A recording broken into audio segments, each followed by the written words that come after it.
World. Thank you for joining me once again here in the Mecca of Boxing, Toronto, Canada, for another episode of Boxing News Today here on Talkin Fight. Let's start off where we always start off with a little bit of controversy. It seems that lightweight contender Keyshawn Davis has gone on a rather big rant this week, complaining about media criticizing his and Shakur Stevenson's recent performances. Keyshawn wants blanket praise from the media, no matter how poor, and that's not realistic, according to BoxingNews24.com. Davis maintains that it's bad for the sport for the media to criticize fighters for the way they fight.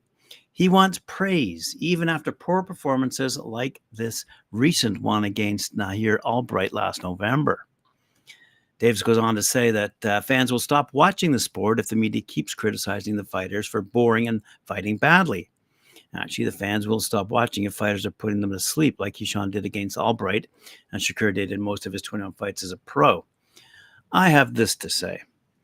I believe, like all major sports organizations in hockey, football, baseball, basketball, each of their teams have professionally trained players who are given the opportunity to speak to the media and therefore speak professionally. They speak to the key points that are given to them related to the brand, not only of their team, but of the sport in general. Boxers are not given that opportunity. They do not speak eloquently to the media on behalf of either themselves or their team either, whether signed to a matchmaking organization or in fact a management team. This surprises me, and yet it doesn't surprise me. I think really in the whole spectrum of boxing around the world, there are only a handful in each division who truly get to the top, who truly get to speak to the media, and even then it's a limited amount of media. So of those few who do get to speak to the media, I would hope that they take my advice and receive professional media training from a professional organization who can provide that level of training, such as someone like myself. Not to brag or anything, but over the years, over the decades, I've had a career in music and entertainment, film, as a variety of other industries as well. And one of my roles as a senior executive or a consultant has been to provide media training for senior level executives, including CEOs. So believe me when I say professionalism is important when speaking to the media, and boxers need to learn how to speak to the media when speaking to the media, especially when there's a free-for-all available to them called social media. None of the headlines and reports and news items that I bring to you come courtesy via social media, unless they're quipped, as that previous story was, in an organization devoted to boxing in general and providing news. So let's get back to news. Artur Beterbiev, as you know, is going up against one of the UK's favorites, Callum Smith, this upcoming weekend in a few days' time over in Quebec, which is under a couple of feet of snow right now. And I'm sure Callum Smith is having a delightful time in his winter wonderland while waiting for his chance at WBC, WBO, IBF light heavyweight titles. Also, by the way, on that card, Jason Maloney is going up against Saul Sanchez for the WBO bantamweight title. Anyway, Beterbiev is a 5-1 favorite over Smith, Smith being the underdog in this fight. And it's going to be interesting to see. I mentioned yesterday a young Canadian female fighter. Looking forward to that result. Anyway, speaking of Artur Beterbiev,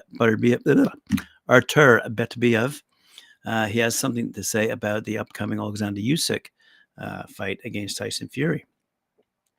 As you all know, Beterbiev fought a sequence of bouts with Usyk, now the unified heavyweight champion. Not really. When they were both amateurs. Beterbiev doesn't rule out moving up in weight himself, but insists he's fully focused on his next opponent. That'd be Smith. And he had this to say with respect to Usyk, who Beterbiev beat once, and he believes Tyson Fury will do so too in their undisputed heavyweight title fight. Beterbiev, who is the holder of the WCW IBF Light Heavyweight Championships, lost to Usyk in two exciting bouts at 91 kilograms in the 2011 Amateur World Championships and 2012 Olympics. But he is the first to point out that he also holds an amateur win over Usyk, beating the Ukrainian when they were both light heavyweights. So he shrugged off those past defeats and said, that time my weight was only 83 kilograms. I've never been 90 kilograms in a fight. We had another fight too in the amateurs. There was a match in Russia. I had to fight him there at 81 kilograms, and I beat him on the first day of the tournament. You know, Usyk, he does his job very well. What I can say, good for him. That is something of an understatement.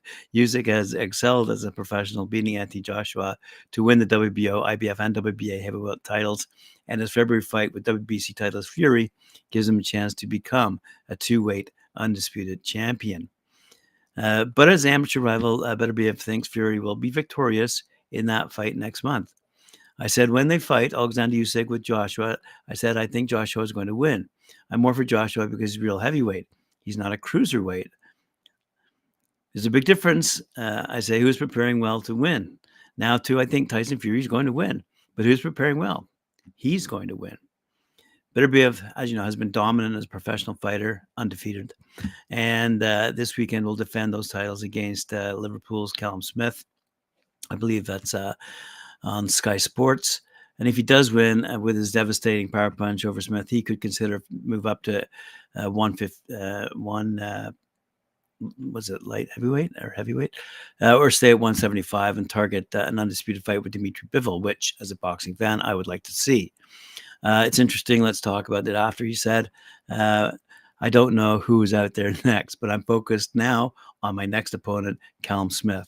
And as we all know, Callum Smith's Eddie Hearn and Smith himself says he will batter Beterbiev, who they consider to be an aging boxer, thus over the hill. But I'm telling you, Beterbiev is going to win that fight and probably knock out Smith. Let's move on to another knockout prediction here. Francis Ngannou vows to knock out Anthony Joshua. As the UFC legend points out, why the Brit is an easier fight than Tyson Fury. Love it. Francis Ngannou has vowed to knock out Anthony Joshua, courtesy of The Sun over in the UK, believing it'll be an easier night's work than against Tyson Fury. Ngannou put his MMA career on hold last year to cross over to boxing for a fight with the Gypsy King, not just to put his career on hold over in MMA, but to make some money for once in his life. And the boxing debutant astonishingly floored Fury in that third round, but failed to keep him down before losing a controversial decision because he did win on one judge's scorecard. Anyway, Ngannou, who's 37 years of age, over the hill, claimed he will not make the same mistake of letting Joshua, 34 years of age, back up when they share the same ring in March. He said, I think most likely I will knock Anthony Joshua out. I think he's easier to go down than Fury. That is my first fight in boxing as anyone. I'm just improving. And the gap of improvement for a beginner like me, it's huge. I'm just a beginner improving. No one still knows what I can do. Not that he's not a strong fighter. He's a very tough fighter, but he's easier to send down than Fury. And it's harder for him to get back up than Fury. If AJ takes the punch that Fury took, I don't guarantee he's getting up. I've heard that he doesn't have a chin, and I'm going to find out. That's great. All righty, let's talk about another former champ, Errol Spence. He did, in fact, have cataract surgery, according to Mike Coppinger over at ESPN, who writes, former welterweight champ Errol Spence said on Monday that he underwent cataract surgery. This is all in the wake of the Terence Crawford loss, and some argue that he's giving an excuses to that loss. But anyway, the recovery timeline for cataract surgery is approximately 8 weeks, and the procedure comes 20 months after Spence suffered a detached retina in training that scrapped his planned August 21 fight with Manny Pacquiao. Spence, who's 28-1 with 22 knockouts, posted a video on Instagram, speaking of social media, that showed him being transported in a wheelchair with his right eye bandaged. And in a since-deleted Instagram story, Spence said, "It's been past due. Shit was covering my eye. What you think? I got hit some jabs and hooks. Still a great performance by bro." Spence, 33 years of age. was clearly referring to his July fight with Terence Crawford for the undisputed welterweight championship. Crawford, however, dismantled Spence, floored him thrice, and stopped him in round 9 of their highly anticipated fight. Afterward, Spence activated the rematch clause, but it's unclear how the latest injury will affect the timeline of a return bout, if it happens at all. We'll have to wait and see, won't we? Speaking of waiting and seeing, Conor Benn is waiting and seeing if he can get back in the ring. So he's over in the US of A, in Las Vegas, and expecting a fight this quarter. Conor Benn had been hoping to fight Chris Eubank, as we all know, over in the UK, but that got all derailed, shall we say, by his testing results, which are ongoing. So anyways, we moved over to the US. And he's landed in Las Vegas, and will put the finishing touches on his preparation to face Peter Dobson.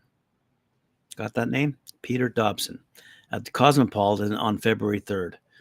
Before the fight, Ben said, I'd say 2022 was the worst year for me, but 2023 was a year of learning and growing. He said, I'd like to say I became more accepting of the situation I was in. I found out I was having a little daughter, which is a blessing, and spent a lot of time with my dad. For me, it was a year of growth personally. This really has made me a better man. So there you go. While Ben makes his Vegas debut in a matter of weeks, Australian Tin Tszyu is expected to do the same in March. And following his recent victory over Frederick Lawson, another controversy, it was Virgil Ortiz who spoke up potential clash with the Australian. There's a lot of fighters I want, but Tim Tszyu, with all due respect, I want him next, said Ortiz. So there we go. Stuff to look forward to in the future. Thanks once again for joining me here on Talkin' Fight. Appreciate it very much. Remember to like, share, subscribe, hit that notification bell. And we'll see you again tomorrow morning at 11 a.m. Eastern Time.